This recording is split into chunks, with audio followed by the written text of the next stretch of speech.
নমস্কার, কেমন আছো সবাই? আমার চ্যানেলে তোমাদের অনেক অনেক স্বাগত, অনেক অনেক ভালোবাসা। প্রতিদিনের মতো আজকেও হাজির হয়ে গেছি নতুন একটা ব্লগ নিয়ে। আর আজকের ভিডিওটা একেবারেই ছোট, সেটা কিন্তু তোমরা দেখতেই পাচ্ছ।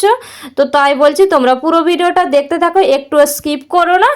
আর আমি কিন্তু আজকের ভিডিওটা শুরু করেছি, এখন কটা বাজে জানো? এখন বাজে ওই প্রায় 9:30 মতো। তো আজকে আর সকালের কোনো কাজবার না নিয়ে একেবারে চলে এসেছি। তো সকালের টিফিন নিয়েই, তো টিফিনটা করব। আর টিফিনে বলতে আমাদের গ্রামগঞ্জে তো বেশিরভাগটাই টিফিনে মুড়ি খাওয়া হয়।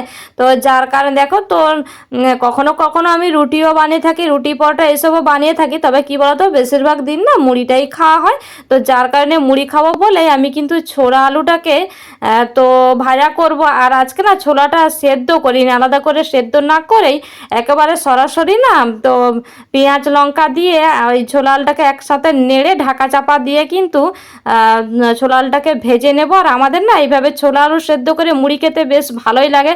আর তোমরা কিন্তু প্রায় প্রতিদিনই আমার ভিডিওতে দেখে থাকবে যে আমি মুড়ি খাওয়ার জন্য ছোলা আলুটাই বেশিরভাগ সেদ্ধ করে থাকি। তার কারণ ওই যে বললাম, আমাদের না এভাবে ছোলা আলু সেদ্ধ দিয়ে মুড়ি খেতে বেশ ভালো লাগে। তো যার কারণে দেখো, আর এই যে বললাম আমি কিন্তু ছোলাটা আজকে সেদ্ধ করিনি, একেবারে ওই যে পেঁয়াজ লঙ্কাটা একটু তেলের উপরে নেড়ে নিয়ে না ওর সাথে কিন্তু ছোলা আলুটা দিয়ে দিয়েছি। ওই 2-3 বার মতো ঢেকে ঢেকে না ছোলা আলুটা সেদ্ধ হয়ে যাবে। আর এইভাবে খেতেও বেশ ভালো লাগে। তো এই যে লবণটা দিয়ে দিলাম। তো তারপরে দেখো বন্ধুরা, আমি কিন্তু টিফিন করে নিয়ে কিছুটা সময় পরে, এখন বাজে ওই 10:30 মতো। তো তখন দেখো আমি রান্নাটা বসিয়ে দিয়েছি আর গ্যাসের মধ্যে ভাতের হাঁড়িটা বসিয়ে দিয়েছি। আর এখন দেখো এসেছি ফ্রিজ থেকে সবজি নিয়ে নিতে। তো আমার তো জানো ফ্রিজটা রান্নাঘরে থাকে না, তো আমাদের এই যে সিঁড়ির নিচটাতে ফ্রিজটা থাকে। তো ফ্রিজের মধ্যে থেকে আমি সবজি নিতে এসেছি। তো চলো আজকে কি কি রান্না করছি না করছি। আর আজকে না তোমাদের সাথে একটা সুন্দর রেসিপি শেয়ার করব। তো তোমরা কিন্তু পুরোটা দেখতে থাকো, আর রেসিপিটা দেখলে তোমরা বলবে যে হ্যাঁ সত্যি রেসিপিটা খুব সুন্দর। তো সবজি দিয়েই আমি কিন্তু রেসিপিটা বানাবো। আর এই সবজিটা যারা খেতে পছন্দ করে না, না এভাবে কিন্তু আমি যেভাবে আজকে তোমাদের দেখাবো, তো এভাবে বানালে না সত্যি সবাই খেয়েও নেবে আর বুঝতেও পারবে না যে এটা কি বানিয়েছি। তো চলো, এইদিকে কিন্তু আমি সবজিটা বের করে নিয়ে এসে ফ্রিজ থেকে আমি অফ ক্যামেরায় দেখো সবজি কেটে নিয়ে মশলা বেটে নিয়ে রান্নাটাও বসিয়ে দিয়েছি। তো এই রেসিপিটা তোমাদের সাথে শেয়ার করবো না, আগে প্রথমে দেখো ফুলকপির তরকারিটা করছি। তো ওটা না শেয়ার করে তোমাদের সাথে কি রেসিপি শেয়ার করছি দেখতে থাকো। তো এইদিকে দেখো আমি কিন্তু ফুলকপির ঝোলটা তুলে দিয়ে এইদিকে দেখো পটলটা কেটে নিচ্ছি। আর এই পটলের রেসিপি তোমাদের সাথে আজকে শেয়ার করব। তো দেখো পটলটাকে আমি কিন্তু চেঁচে নিয়ে তো দুই দিকে যে কেটে ফেলে দিলাম, দিয়ে দেখো পটলটাকে আমি কিভাবে কেটে নিচ্ছি। এই যে দুটুকরো করে নিয়ে আমি পটলটাকে কি করবো জানো তো, যেমন আমরা যে ঝুরি ঝুরি আলু ভাজা করে থাকি না, তো ওইভাবেই কিন্তু ঝুরি ঝুরি করে আমি পটলটাকে কেটে নেব। আর এটা কি বলো তো, খুব বেশি পটল লাগবে তাও না, কিন্তু তোমার 2-3টে মতো থাকলেও কিন্তু তো হয়ে যাবে। তো যাদের বাড়িতে বেশি লোকজন আছে তাদেরও কিন্তু হয়ে যাবে, বেশি পটলও লাগবে না এই রেসিপিটা বানাতে। তো দেখো এই যে আমি পটলগুলোকে দেখতে পাচ্ছ, আমি সবকটা পটল এখনও কাটা হয়নি, একটা কেটে তোমাদের দেখালাম। তো দেখো এই যে পটলগুলো আমার সবকটা কাটা হয়ে গেছে। আর আমি না এখানে 3টে পটল কেটেছি, দেখতে পাচ্ছ কতটা হয়ে গেছে। তো একেবারে আলু ভাজার মতো ঝুরি ঝুরি করে পটলগুলোকে কেটে নিয়েছি।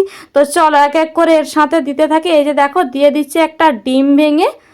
তো ডিমটা দেখো এর মধ্যে ডিমটা ফাটিয়ে দিয়ে দিলাম। আর দিচ্ছি দেখো পেঁয়াজ কুচি, এখানে আমি একটা বেশ বড় সাইজের পেঁয়াজ নিয়েছি। তো পেঁয়াজটাকে একেবারে ছোট ছোট করে কুচি করে দিয়ে দিলাম। আর দিয়ে দিলাম দেখো একটা কাঁচা লঙ্কা কুচি। তো এই কাঁচা লঙ্কাগুলো খুব ঝাল, যার কারণে আমি একটা দিয়েছি। আর তোমরা যদি ঝাল বেশি খেতে পছন্দ করো বেশি দিতে পারো। আর দেখো আমি দিয়ে দিচ্ছি এখানে বেসন। তো প্রথমে আমি 3 চামচ মতো বেসন দিলাম।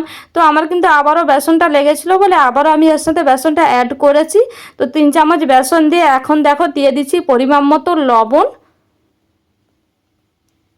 তো দেখো পরিমাণ মতো লবণটা দিয়ে এখন হাতের সাহায্যে ভালো করে আমি কিন্তু মেখে নিচ্ছি। আর শুধুমাত্র একটা ডিম দিয়েই কিন্তু এই রেসিপিটা বানানো যাবে, আর খেতেও হয় দুর্দান্ত। আমি আজকে কিন্তু এই পটলের পকোড়া বানিয়ে নিচ্ছি। তো তো দেখো এই যে তোমাদের বললাম না আমার আরও একটু বেসন অ্যাড করতে হয়েছে। তো দেখো এই যে এখানে আমি কিন্তু আরও 1 চামচ বেসন দিয়ে দিলাম। ওই মোট আমার কিন্তু 4 চামচ মতো বেসন লেগেছিল। তো চলো আমার কিন্তু এখানে দেখো সুন্দর করে মাখানো হয়ে গিয়েছে। তারপরে দেখো কড়াইটা বসিয়ে দিয়েছি, তেলটাও দিয়েছিলাম, তেলটা কিন্তু গরম হয়ে গিয়েছে। এখন এই যে বড়ার আকারে দেখো দিয়ে দিচ্ছি আমি কিন্তু ডিম, বেসন আর পটল, পেঁয়াজ টেঁয়াজ দিয়ে যে ব্যাটারটা বানিয়ে নিয়েছি। তো দেখো এই যে বড়ার আকারে আমি কিন্তু দিয়ে দিচ্ছি। তো আমি একসাথে পুরোটা দেব না, আমি কিন্তু প্রথমে 4টে মতো দিলাম। তো আবারও কিন্তু আমি স্টেপ বাই স্টেপ ভেজে নেব একইভাবে। আর কি বলো তো, এটা না একেবারে হাই হিটে ভাজা যাবে না। তার কারণ কি বলো তো, যেহেতু পটলটা তো আছে, তো ওটা তো একটু ভাজা হতে সময় লাগবে। তো যার কারণে আমি লো টু মিডিয়াম আঁচে রেখে আমি কিন্তু এই বড়াগুলোকে ভেজে নিচ্ছি।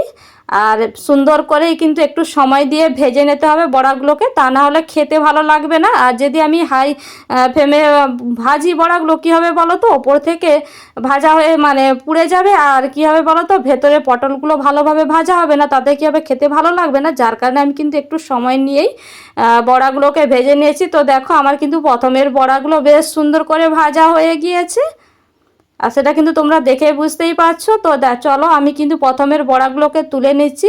তো একইভাবে আর যেটুকু আমার রয়ে গেছে আমি একইভাবেই কিন্তু ভেজে নেব। তো দেখো আমার কিন্তু পুরো তেলটাই টেনে নিয়েছে। তো আবারও দেখো দিয়ে দিচ্ছি তেল। তো আমি এটা সরষের তেলে ভাজছি, কিন্তু এটা রিফাইন তেলেও ভাজা যাবে।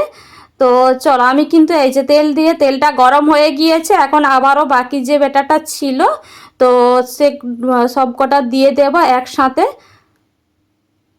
তো এইদিকে দেখো আমার কিন্তু সবকটা বড়া সুন্দর করে ভাজা হয়ে গেছে, আর তোমরা সেটা দেখে বুঝতেই পারছো কতটা সুন্দর হয়েছে। তো তোমরা অবশ্যই কমেন্টে জানিও যে আমার এই পটল, ডিম, বেসন দিয়ে মানে পটলের বড়া রেসিপিটা তোমাদের কেমন লাগলো। অবশ্যই তোমরা কমেন্টে জানিও, আর তোমরা অবশ্যই একবার ট্রাই করে দেখো, খেতে সত্যিই দুর্দান্ত লাগে। তো চলো আজকের মতো এইটুকুই। তো দেখা হচ্ছে তোমাদের সাথে নতুন একটা ব্লগে, ততক্ষণ তোমরা ভালো থেকো।